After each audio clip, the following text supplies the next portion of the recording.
പണ്ടുള്ളവർ പറയാറുണ്ട് കൈവിട്ട ആയുധവും വാവിട്ട വാക്കും പാരയായി മാറുമെന്ന്. അത്തരത്തിൽ ഒരു വായറിയാതെ പറഞ്ഞുപോയ ഒരു വാക്കിപ്പോൾ വെള്ളാപ്പള്ളിക്ക് പാരയായിരിക്കുകയാണ്.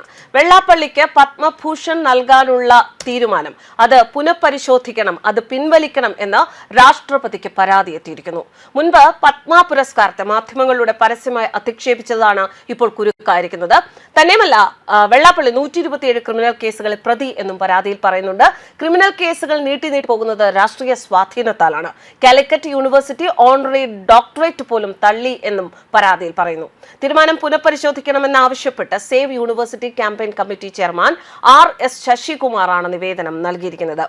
SNDP യോഗം ജനറൽ സെക്രട്ടറി വെള്ളാപ്പള്ളി നടേശന് പത്മഭൂഷൺ ലഭിച്ചതിന് പിന്നാലെ നമ്മളൊക്കെ അദ്ദേഹത്തിന്റെ ഒരു പഴയ അഭിമുഖത്തിന്റെ വീഡിയോ കണ്ടിരുന്നു. ഈ പഴയ വീഡിയോ ആക്ച്വലി സോഷ്യൽ മീഡിയ കുത്തിപ്പൊക്കി കൊണ്ടുവന്നത് തന്നെയാണ്.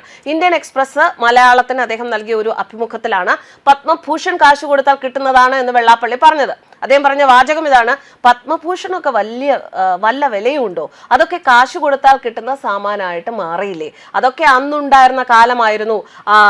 പത്മഭൂഷൺ ഏത് പട്ടിക്ക് വേണം തരാന്ന് പറഞ്ഞാലും ഞാൻ മേടിക്കില്ല. ഇങ്ങനെയാണ് വെള്ളാപ്പള്ളി അഭിമുഖത്തിൽ പറഞ്ഞത്. അവാർഡ് ലഭിച്ചതിൽ സന്തോഷമുണ്ട് എന്നായിരുന്നു. എന്നാൽ പത്മഭൂഷൺ പ്രഖ്യാപിച്ചതിന് ശേഷം അദ്ദേഹത്തിന്റെ പ്രതികരണം: അവാർഡിന് ശ്രമം നടത്തിയിട്ടില്ല, ജനങ്ങൾ തന്നതാണ്, അവാർഡ് ഗുരുവിന് സമർപ്പിക്കുന്നു. മമ്മൂട്ടിക്കും എനിക്കും കിട്ടി, താനും മമ്മൂട്ടി ഒരേ മാസത്തിൽ ജനിച്ചവരാണ് എന്നൊക്കെയായിരുന്നു അന്നത്തെ ദിവസം അദ്ദേഹത്തിന്റെ പ്രതികരണം. വെള്ളാപ്പള്ളിക്കും നടൻ മമ്മൂട്ടിക്കുമാണ് പത്മഭൂഷൺ പ്രഖ്യാപിച്ചത്. മുൻ മുഖ്യമന്ത്രി VS അച്യുതാനന്ദൻ, മുൻ സുപ്രീം കോടതി ജഡ്ജി KT തോമസ്, RSS പ്രചാരകനും ജന്മഭൂമി മുൻ മുഖ്യ പത്രാധിപരുമായ P നാരായണൻ എന്നിവർക്കാണ് പത്മവിഭൂഷൺ നൽകിയത്. രാഷ്ട്രം പ്രശസ്ത വ്യക്തികളെ ആദരിക്കുന്നതിന് നൽകുന്ന പത്മഭൂഷൺ പുരസ്കാരത്തെ മാധ്യമങ്ങളിലൂടെ പരസ്യമായി അധിക്ഷേപിച്ചിരുന്ന വെള്ളാപ്പള്ളി നടേശന് പത്മഭൂഷൺ പുരസ്കാരം നൽകാനുള്ള കേന്ദ്ര സർക്കാർ തീരുമാനം പിൻവലിക്കണം എന്ന നിവേദനം ഇനി അത് ഏത് രീതിയിൽ പരിഗണിക്കും എന്നുള്ളത് നമുക്ക് കണ്ടറിയാൻ ഉള്ള കാര്യമാണ്. നിരവധി ക്രിമിനൽ കേസുകളിൽ പ്രതിയായ വെള്ളാപ്പള്ളിക്ക് പത്മഭൂഷൺ പുരസ്കാരം നൽകുന്നത് അനീതി എന്നാണ് നിവേദനത്തിൽ ചൂണ്ടിക്കാണിച്ചിരിക്കുന്നത്.